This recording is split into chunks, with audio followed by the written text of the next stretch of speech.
So the IMF Managing Director, Kristalina Georgieva, today participated in a panel discussion in Accra, Ghana, where the technology event was focused on the challenges and opportunities that artificial intelligence, or AI, present for emerging economies, and in particular, the continent. The IMF boss was on an official working visit to Ghana, which is about to sign a new funding deal with the outgoing Nana Akufo-Addo administration. Bottom of your report, this 125 countries that you surveyed, it's quite interesting that the countries that are most ready, the Singapores, the Denmarks, the USs, they obviously will face a bigger risk, but they are readier. And then the poorer countries who have a lower risk for their labor markets are not that ready. What are some of the country-specific things that have to be put in place to move a country into greater readiness? We identified 4 areas where progress has to be made, and different countries are in a different place with regard to those areas. Number 1, digital infrastructure. Without it, it is very difficult to capture the of artificial intelligence.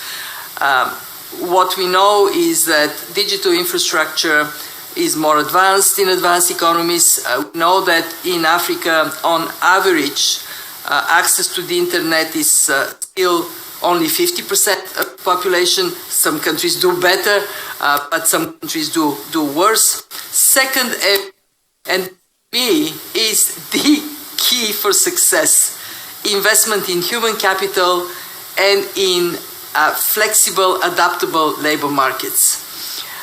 When we look at countries that have strong, dynamic, agile labor markets and investment not in mechanical learning, but in learning to learn, ability to shift from one task to another, the Denmarks of this world, the Singapores of this world, they're better prepared. 3, innovation and how it fits into entrepreneurship. You can have research and development, but not feeding into the dynamism of the economy. And 4th, regulation and ethics. And what is so interesting to me is when we did our assessment of preparedness, the United States, that is way ahead in terms of advancing artificial intelligence, the so-called Magnificent Seven, the 7 companies that dominate are all in the United States, they did not come up as number 1 in this index. It was Singapore, followed by Denmark. What is in the United States still not quite there? It is actually human capital universally prepared for it, and then of course regulation and ethics. What have we been doing in the past 8 years, 7 years to prepare ourselves for the onslaught, which is staring us in the face? As you've indicated, digital infrastructure has been big on our agenda, and with the help of our development partners, particularly the World Bank, we've done a lot towards putting in place the critical underpinnings for our digital economy. It's important that we put in place our national ID system. We've done that. We needed a proper addressing system. We've put that in place. We needed to focus on digital financial services and in financial inclusion, and we've worked a lot. We've done a lot towards doing that as well. But absolutely critical to all of that, all these systems would have to work right on the infrastructure underpinning all of that. That's connectivity. And so we've worked with the private sector to extend the network of fiber infrastructure that we have in place. So I see what has happened in the past few days as a bit of a blessing in disguise to focus our attention on the need to invest even more in providing connectivity to all parts of the continent and our country, because it can help us leapfrog. And this is not just a cliche. We did that with banking when we didn't put in place the normal banking infrastructure but moved towards mobile banking. We've done that in a few other areas. And we can use digital infrastructure to transform the economies of the continent if we invest in putting them in place. We put in place a government connectivity network with the support of the World Bank, which is nationwide. We intend to layer on that and the infrastructure that we already have in place. NITA has fiber. We have the Rural Telephony Program, which is extending connectivity to about 20%, 4 million of our populace across the country that are interconnected. We need to pull all these pieces together and layer on them a robust 4G, 5G network nationwide, which will ensure that all parts of our country, public, private sector, the private sector can also utilize that capacity to fill in the gaps where they are.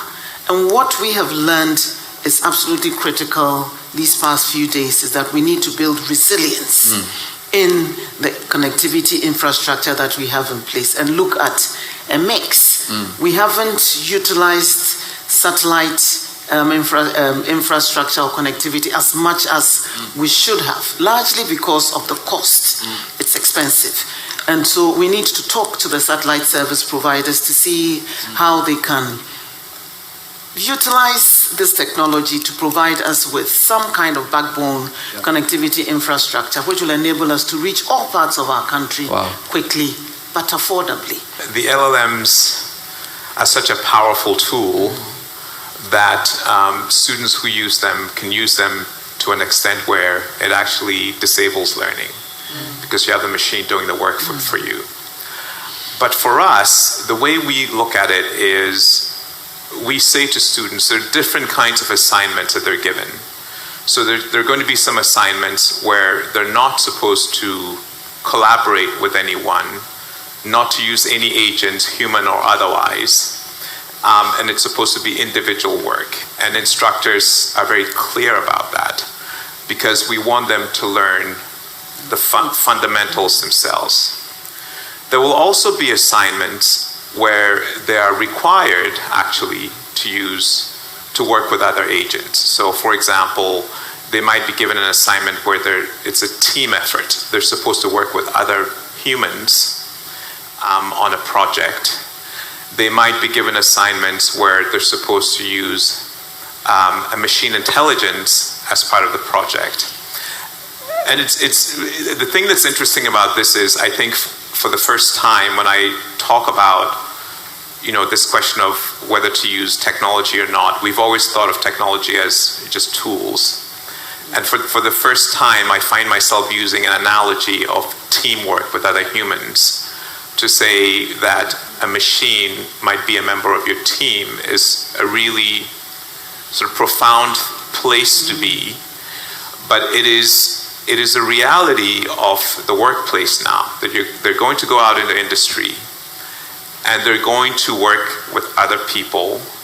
They're going to work with machine intelligence to get things done faster and better. And it is our job to prepare them for that world.